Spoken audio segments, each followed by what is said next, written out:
Merci à vous, Florian Lemercier, de nous avoir rejoints. Vous signez un livre sur les ondes d'une vie en dyslexie. Voilà cet ouvrage vraiment où vous mettez beaucoup de vous-même. Hein. C'est quelque chose de très fort, c'est intimiste, c'est puissant vraiment aussi dans le récit. En deux mots déjà, la dyslexie, on connaît ce que c'est, mais vivre avec la dyslexie. Vivre avec la dyslexie, c'est beaucoup de freins au quotidien, qu'on soit enfant ou adulte, enfin surtout la période enfant, parce que c'est la période où en fait, on ne sait pas trop quel trouble on a.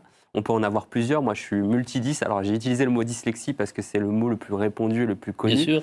Mais ça touche énormément de personnes, et que ce soit par exemple de la dyscalculie, ou ça va être plus des difficultés avec les chiffres et le calcul. La dyslexie qui va être plus une compréhension de texte qui va être différent. Donc en fait, à chaque étape de la vie, il y a des choses qui sont un peu différentes, qui sont des freins différents que j'ai vécu ou non.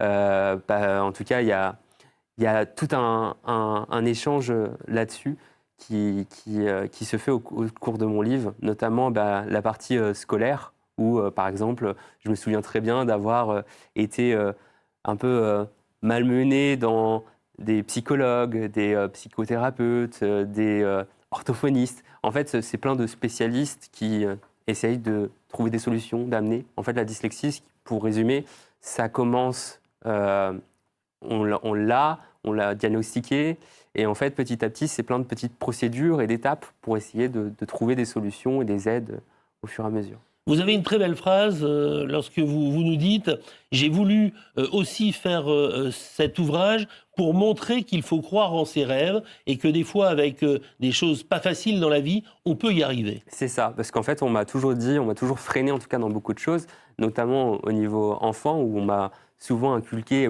plutôt on nous tourne vers des choses qui vont être des métiers manuels ou en tout cas des choses auxquelles on se dit il a moins de réflexion, donc il est en échec scolaire, donc finalement on peut peut-être pas trop le mettre partout. Et en fait, moi j'ai toujours eu cette contrainte de me dire non, en fait on peut entreprendre, on peut faire des choses. Et en fait, je suis un amoureux des médias, que ce soit la radio, la télé, la presse. Et je me suis dit un jour, j'ai envie d'essayer ça, j'ai envie de faire ça. Et c'est comme ça que je suis rentré un petit peu dans l'univers de la radio.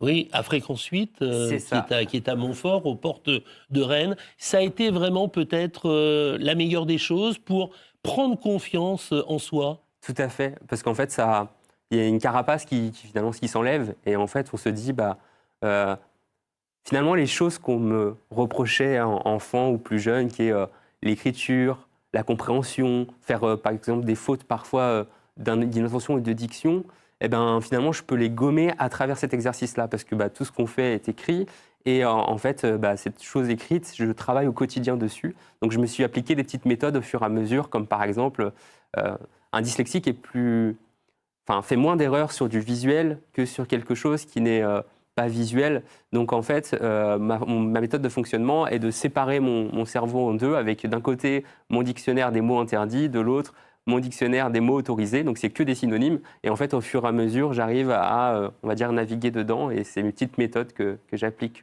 au quotidien. En tout cas, un grand merci de nous faire partager cet ouvrage sur les ondes d'une vie en dyslexie, The Book Edition, pour trouver cet ouvrage. Vous le verrez, c'est vraiment poignant. Il y a vraiment énormément de choses intimes, et on part dans ce parcours, et on voit qu'avec une envie, avec aussi des rêves, eh bien, on arrive complètement à gommer et avoir une vie tout à fait... c'est ça, on a une vie qui est certes différente, mais qui est finalement aussi belle. Moi, je me souviens d'un mot d'une orthophoniste qui m'avait dit vous partez d'un point A à un point B en voiture. Votre voiture, vous avez deux solutions pour partir de ce point A à un point B. Soit vous prenez l'autoroute, c'est rapide, c'est direct, c'est nickel. Soit vous prenez les petites routes, vous allez voir plus de choses, ça va être magnifique. Certes, tu vas avoir peut-être des choses qui ne vont pas se passer comme prévu, mais au moins, vous allez pouvoir arriver à la même destination. C'est juste un chemin qui est différent. C'est une très belle image. Merci Florian Lemercier. Merci beaucoup. On va poursuivre.